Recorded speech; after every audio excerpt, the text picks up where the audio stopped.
Bonjour et bienvenue sur la chaîne Armel High Tech. 100 000 km en 1 an et demi en voiture électrique. Est-ce que ça change la vie? Générique!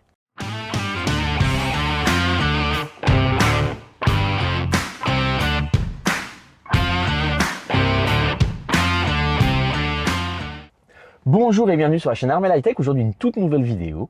Si vous me suivez sur Instagram, vous vous êtes aperçu que j'ai dépassé les 100 000 km sur ma Tesla Model 3. Je suis même à 100 383 km en quasiment 1 an et demi au jour près, puisque j'avais récupéré ma Tesla Model 3, je crois, un 21 mai 2021.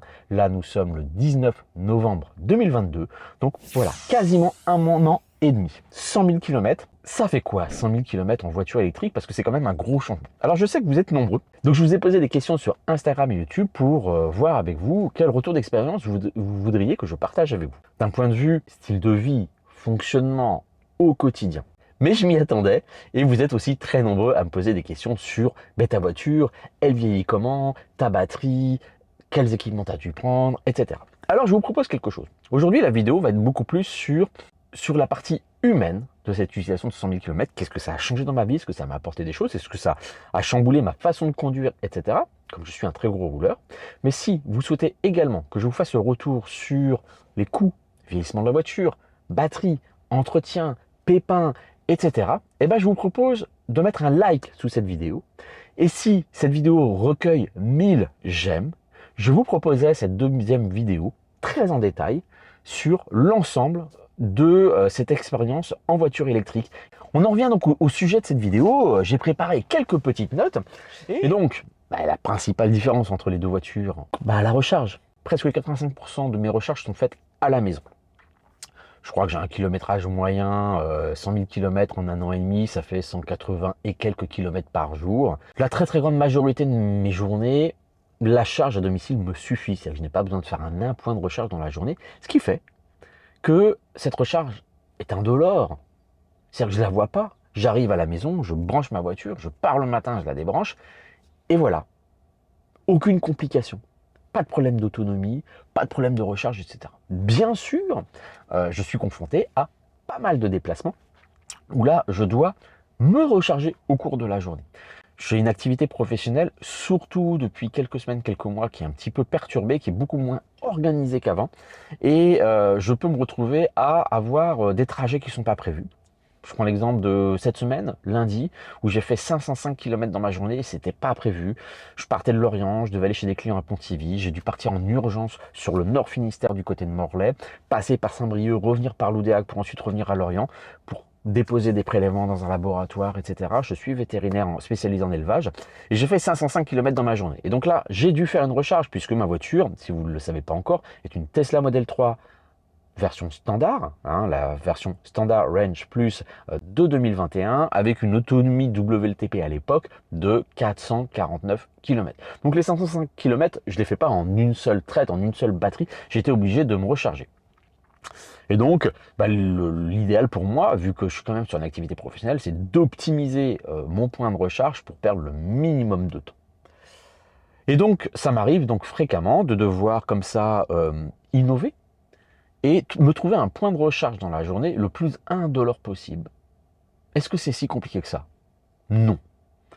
Alors déjà, globalement, si vous faites un grand trajet, parce que je pense que la grande majorité d'entre vous, les trajets longs sont plus des déplacements, on va dire de week-end, de vacances, aller voir la famille, etc. Ou sur un trajet professionnel peut-être, et puis vous faites Paris, Rennes, Paris, Lyon et compagnie. Et là, clairement, c'est pas compliqué. On trouve assez facilement des stations de supercharge rapide. Et voilà, moi j'ai fait du Lorient-Barcelone en une journée, en partant à 4h du matin de Lorient et je suis arrivé à 17h et quelques sur Barcelone. Je me suis arrêté 4 fois 20 minutes. C'est vraiment pas très compliqué. On trouve de plus en plus de stations de supercharge efficaces où on ne perd pas de temps. On trouve facilement une borne disponible et alors moi j'ai une Tesla, donc j'ai un planificateur dans ma voiture et le premier réseau de supercharge mondial qui est celui de Tesla. Donc je dis à ma voiture où je vais, elle m'arrête quand elle en a besoin, elle me prévoit tout, j'ai pas trop besoin de m'embêter avec ça. Donc sincèrement, c'est très simple. Après, quand je suis en déplacement, ce que je vais essayer de faire en fait, c'est essayer de trouver des charges à destination. C'est-à-dire, bah tiens, je vais aller à Rennes et compagnie pour pas être embêté le lendemain matin. Je vais essayer de me trouver un hôtel ou un Airbnb où je peux avoir un accès à la prise pas très loin, bande publique ou sur les parkings où je m'arrête. Et globalement, ça marche plutôt pas mal. C'est assez facile, même si je prends l'exemple d'applications comme ChargeMap, hein, qui nous permettent de trouver des lieux-dits, etc.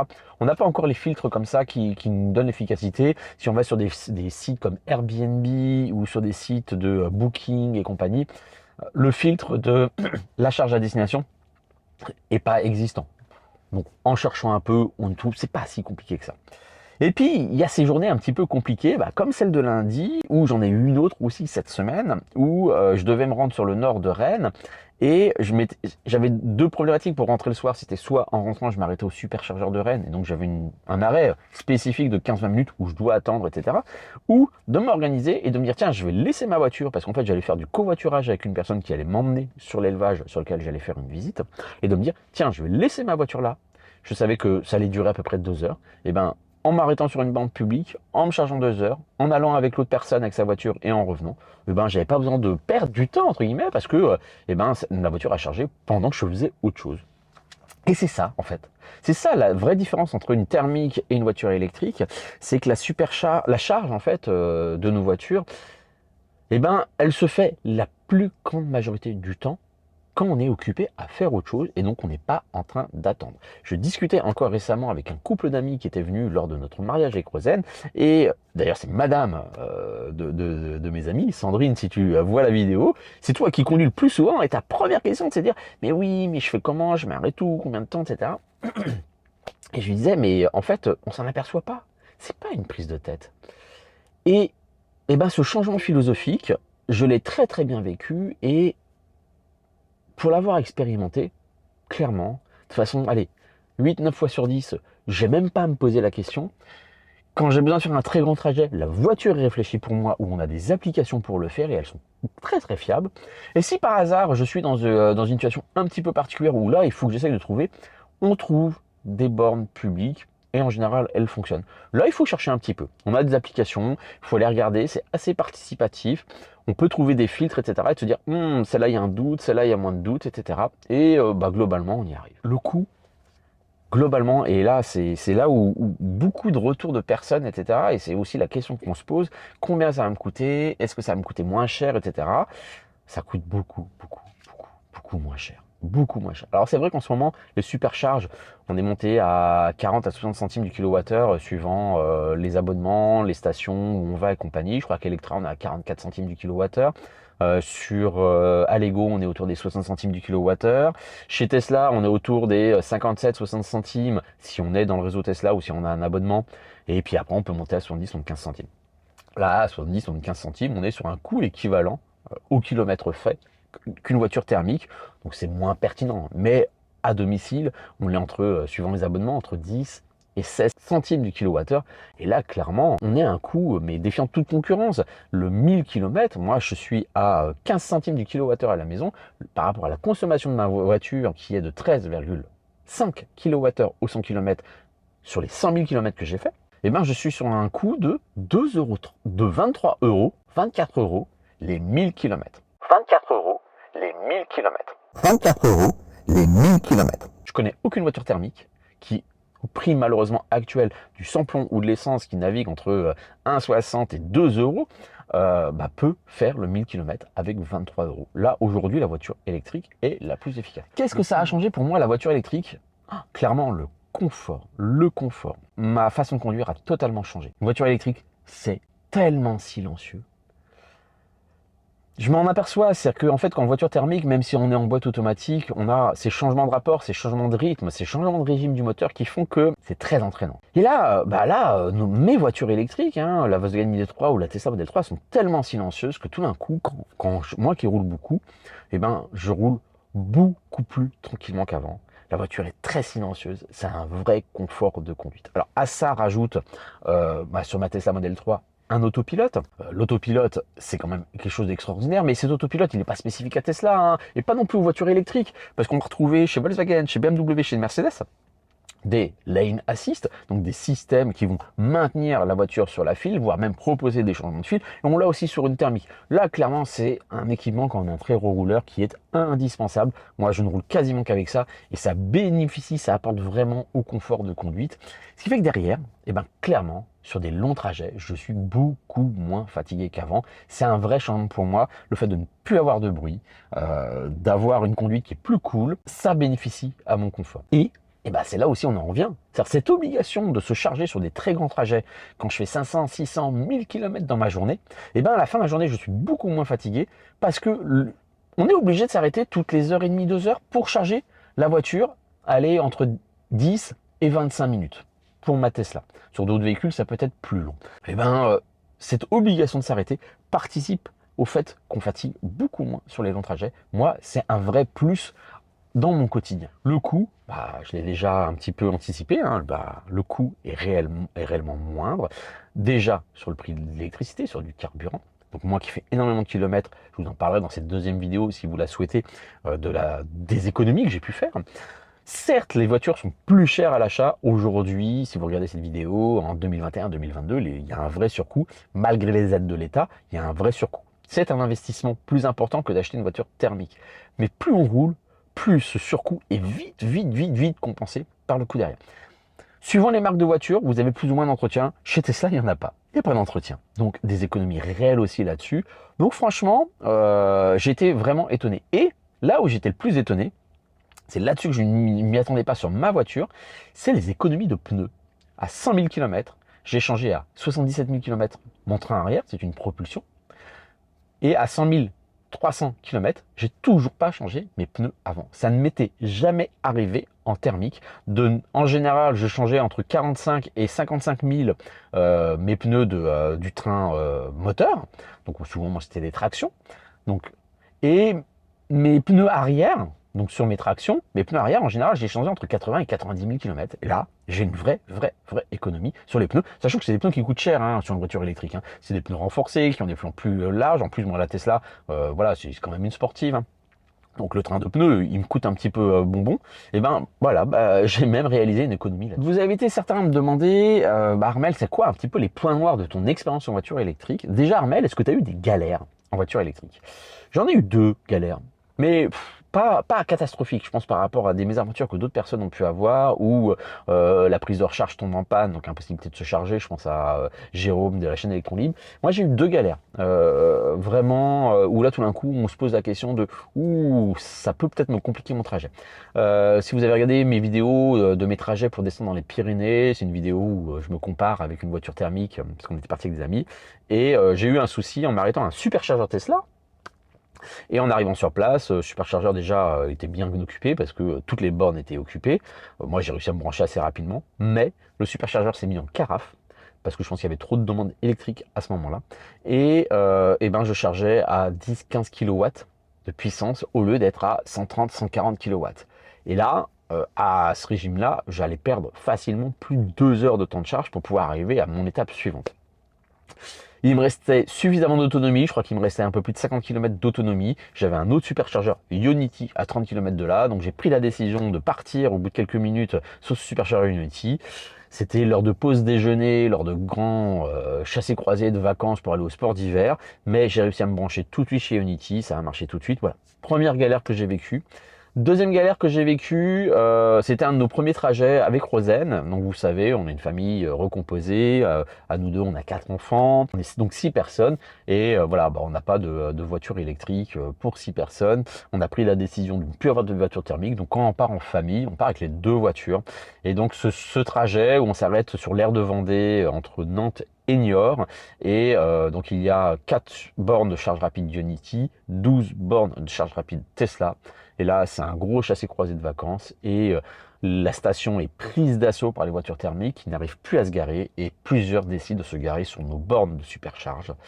Moi, j'arrive à me garer et à me charger sur Tesla. Rosen arrive quelques 10-15 minutes après moi. Et il a fallu quand même presque se battre avec les thermiques pour que Rosen puisse se brancher parce que les gens n'en avaient rien à faire.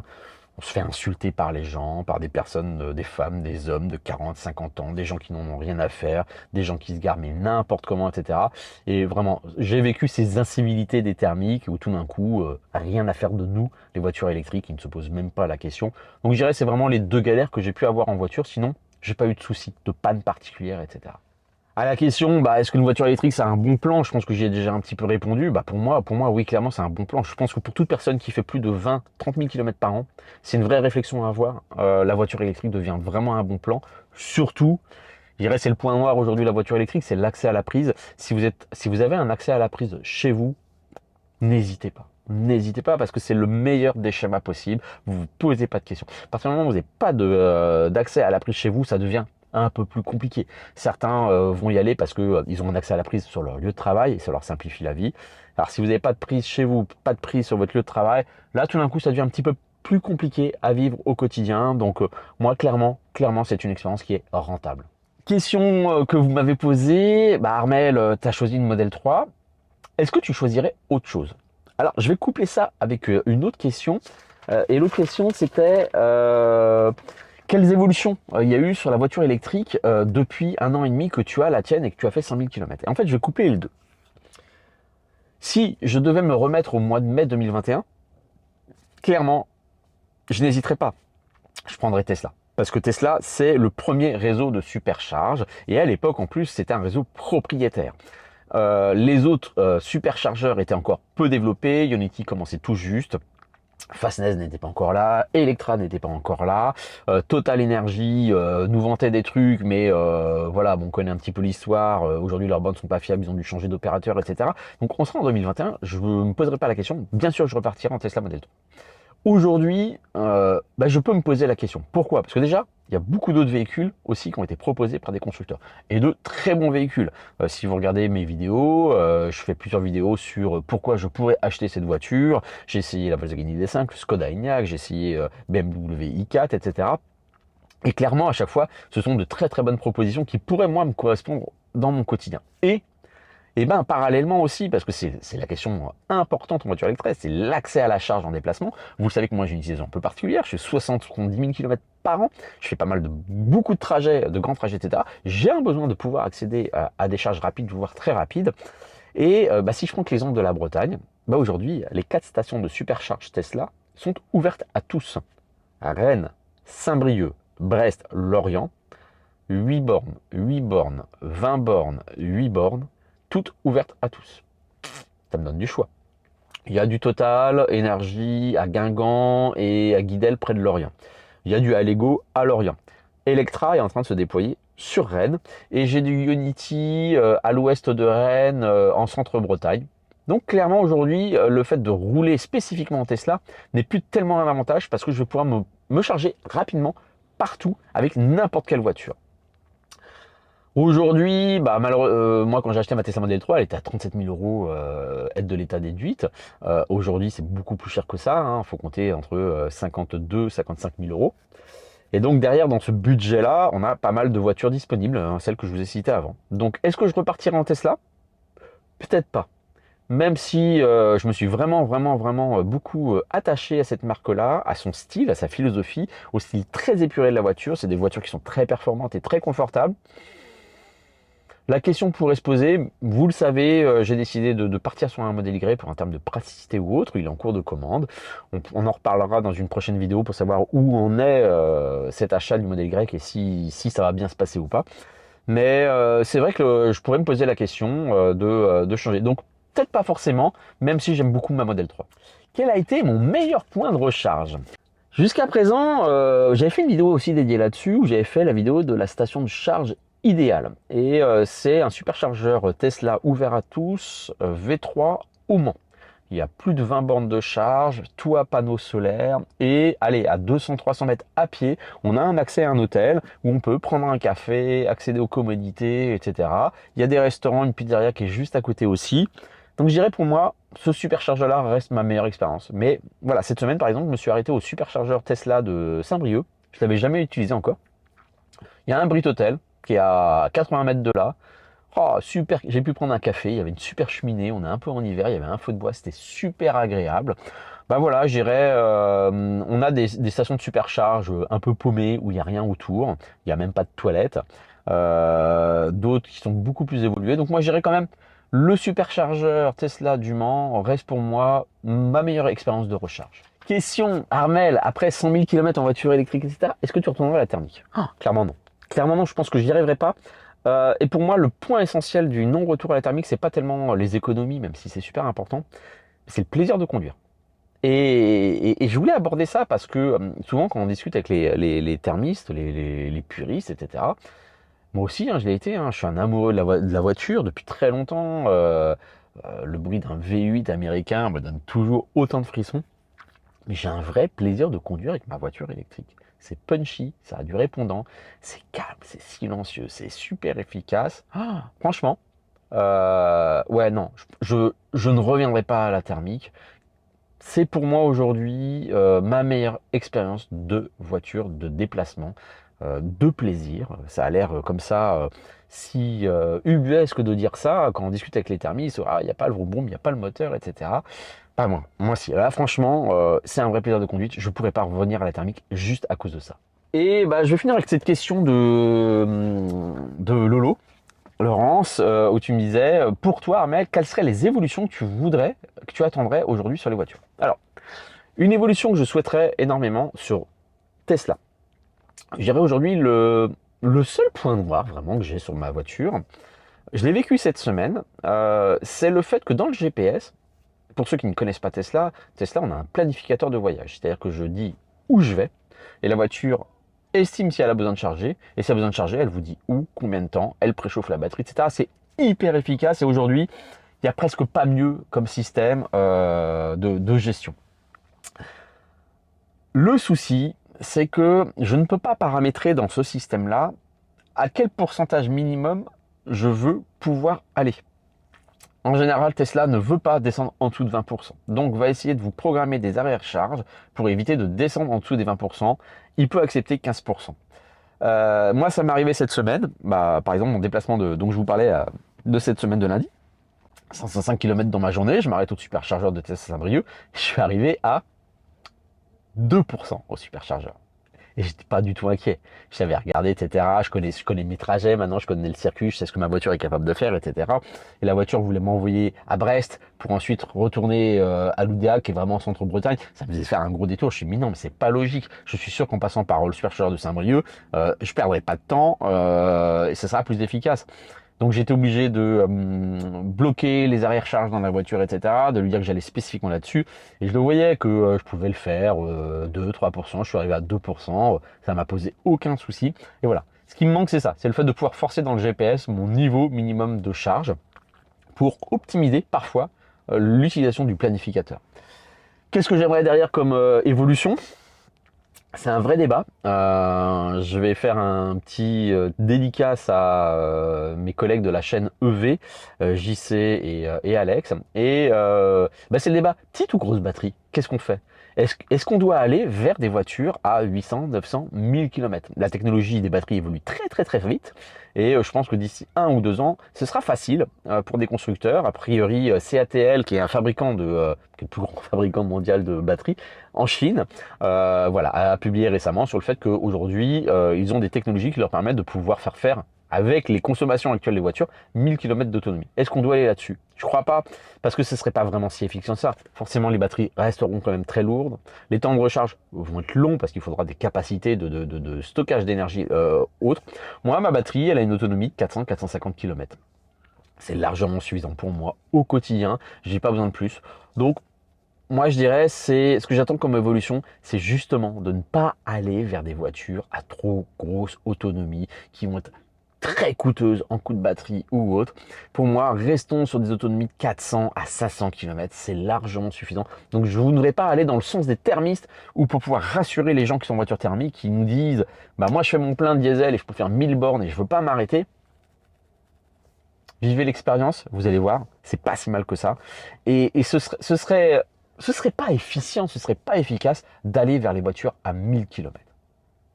Voilà, bah écoutez, c'est ce retour que je voulais vous faire. Je ne suis absolument pas déçu du choix que l'on a fait de voiture en voiture électrique. Je ne m'attendais vraiment pas à ça, et c'est que du positif, d'un point de vue économique, d'un point de vue plaisir de conduite, d'un point de vue expérience.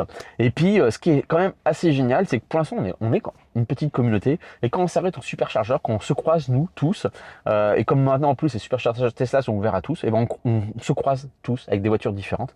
Et il y a une ambiance qui est assez sympa. On en discute assez facilement. Et moi, je trouve ça très agréable. Et ce qui fait que je trouve que la voiture est moins stressante depuis que je suis en voiture électrique. Je ne sais pas si je vais vous faire aimer ça. Si vous voulez que je vous partage maintenant plus sur comment a vieilli ma voiture, est-ce que ma batterie est encore efficace, est-ce que si, est-ce que ça, eh ben, mettez des j'aime, et à 1000 j'aime, je vous proposer un retour très complet sur mon coût économique, mon coût d'entretien, et puis l'état de ma voiture, le vieillissement de ma voiture, de ma Tesla Model 3. Merci d'avoir regardé cette vidéo, et à bientôt sur la chaîne Armel High Tech.